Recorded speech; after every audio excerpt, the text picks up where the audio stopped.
Good afternoon. This is Sue Norris, your cautiously optimistic mountain gardener, and I'm here today in my little garden here in Doney Park, and I'll just kind of show you around what my pre-monsoon garden looks like and talk a little bit about it.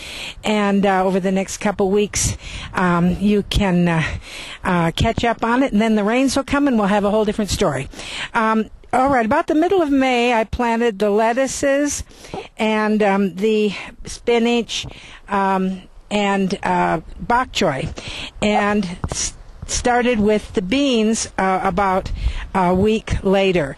Now, right along this big long fence, you'll see a nice stand of pole beans, and there's 5 varieties of heirloom beans here. These are seeds that I have saved or just recently purchased because I ran out of saved seeds. But they're coming along very nicely. If you'll come this way with me. Okay, our second raised bed has the basilicus plants, I think they're called, purple cabbage, white cabbage, broccoli, and cauliflower. As you see, they're doing very well. You notice I have some of the heads covered. I do that to protect from grasshoppers, but fortunately we're not having many grasshoppers this year. Thank you, Lord.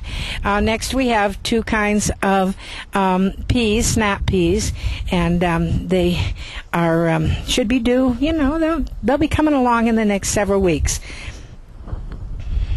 Now, I'm a special fan of growing tomatoes. Not only are they delicious, but they're so darn interesting. And so you'll see here that I planted several varieties outside the greenhouse as well. And interestingly enough, during that freeze, none of these froze. They came out perfect. These walls of water protect from way down into the 20s. Now, you notice I have them rolled down now, but normally they'll come up this high and they'll tent over the smaller plant and do just a magnificent job of giving us an early start.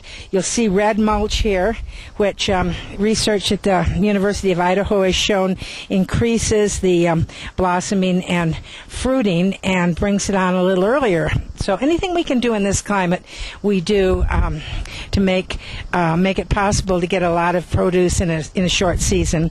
I have a pickling bush cucumber along here, and some native tepary beans on this little support here.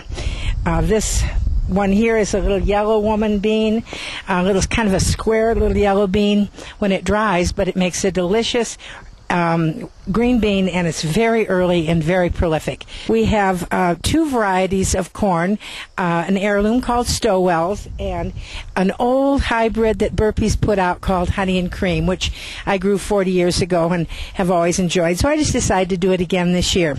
At the end of each corn, between the 2 rows, I have several varieties of winter squashes.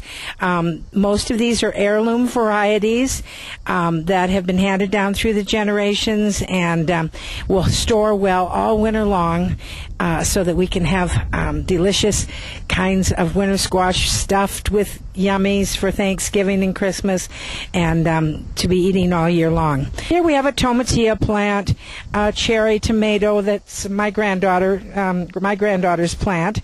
We have 2 kinds of eggplant here, a white and a purple, and then a variety of hot peppers and chilies. We growing 8 different varieties of peppers and chilies, 14 varieties of tomatoes, and 8 varieties of winter squash.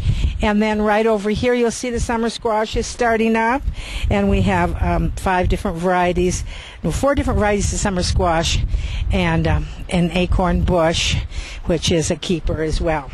So you see my little garden here in Doney Park. It's doing well. For the first time in years, we aren't plagued by grasshoppers.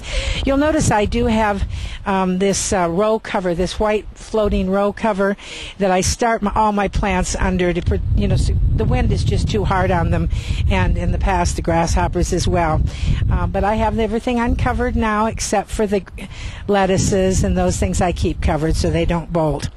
Anyway, thanks for visiting me here today, and I hope to keep you up on the progress of things as the season progresses.